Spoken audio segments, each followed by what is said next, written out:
Les essentiels du sport, top départ toujours depuis chez Paquito Sanchez. Bonsoir Paquito. Bonsoir tout le monde. Alors aujourd'hui on va parler d'un sport que tu affectionnes tout particulièrement. Tu nous en as parlé lundi, ancien footballeur et puis aujourd'hui éducateur. Alors tu as souhaité mettre à l'honneur quelqu'un que tu connais bien, je crois. Oui, effectivement. Alors avant de citer son nom, je voudrais parler de la personne. Aujourd'hui on a des enfants qui jouent au football, qui s'identifient toujours sur les joueurs qu'on voit à la télévision, dans les grands clubs. Et aujourd'hui, Laurent Bonnard est avec nous, fait partie des gens que beaucoup d'enfants sont identifiés à lui. Alors, et avant d'arriver à ce niveau-là, moi j'ai souhaité que Laurent vienne nous rejoindre pour parler un petit peu comment on arrive au statut de joueur professionnel. Quels sont les efforts, les sacrifices, la chance ou les coïncidences, comment on démarre dans la vie professionnelle. D'ailleurs, ça fait beaucoup de questions tout ça, Paquito. Mais le sujet est passionnant. Absolument. Et on a une chance formidable d'avoir des gens comme lui autour de nous. Oui. Donc voilà, je vais abuser de son expérience. Alors Laurent Bonnard, bonsoir. Bonsoir. Effectivement, on va parler de ta carrière de joueur professionnel puisque tu as notamment joué à l'Olympique de Marseille. Mais avant cela, effectivement, revenons au début puisque tu es né un 25 décembre. Il est né le divin enfant. Ouais, c'est ça. J'étais gâté. Mes parents ont été gâtés, je sais pas. Donc c'était dans Indre-et-Loire, du côté de Chambray-les-Tours, je crois. Ouais, c'est ça. Alors raconte-nous effectivement, comme le souhaitait Paquito, comment es-tu venu au football, puis comment as-tu gravi tous les échelons? Je pense le plus simplement du monde, c'est-à-dire que quand on est enfant, le sport bien populaire, c'est le football. Bien sûr. On joue n'importe où, n'importe quand, et ça c'est gros avantage. Donc je pense que c'est comme ça, quand on est enfant, on fait ce qu'on aime, ce qu'on a envie de faire. Oui. Et ça s'est passé comme ça. Donc après, j'ai rejoint le petit club où j'habitais, Chancé, donc 700-800 habitants. Donc pour vous dire qu'il n'y avait pas beaucoup de gamins, donc on jouait avec des plus grands, entre 6, 7, 8, 9 jusqu'à 12 ans. C'était vraiment un mixage de générations, mais on s'en fichait parce que le but du jeu, c'est qu'on partageait cette passion. Bien sûr. Toi, t'étais défenseur, je crois. À cette époque-là, non, plutôt milieu attaquant. Milieu attaquant. Ouais, j'ai bien reculé, mais. Et après, t'es passé défenseur quand même. Bien après. Ouais. Ouais, mon cursus était un peu, mais ça, c'est la vie du football.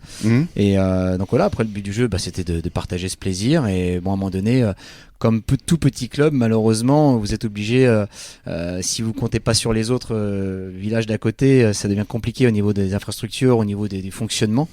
Et malheureusement, le petit village là où j'habitais ne me proposait pas ça à cette époque. Aujourd'hui, ça a changé, mais donc je suis parti dans un club un peu plus structuré qui était en Amboise, une ville un peu plus grosse, où là j'ai pu pendant 4 ans me parfaire avec la joie, du bonheur, du plaisir de jouer, mais les étoiles plein les yeux, on les a peut-être pas encore entre 8 et 12 ans. C'est vrai qu'on voit beaucoup de choses, mais c'était beaucoup moins médiatique qu'aujourd'hui.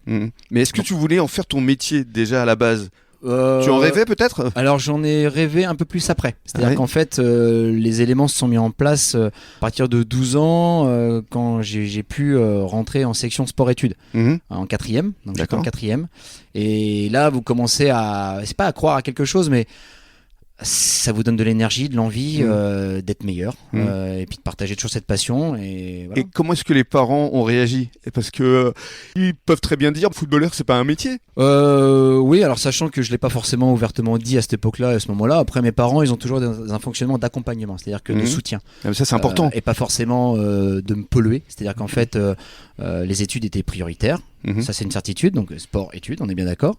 Et le football, il y avait aucune raison pour m'enlever ça. Donc ils m'ont toujours soutenu dans ce que j'ai fait.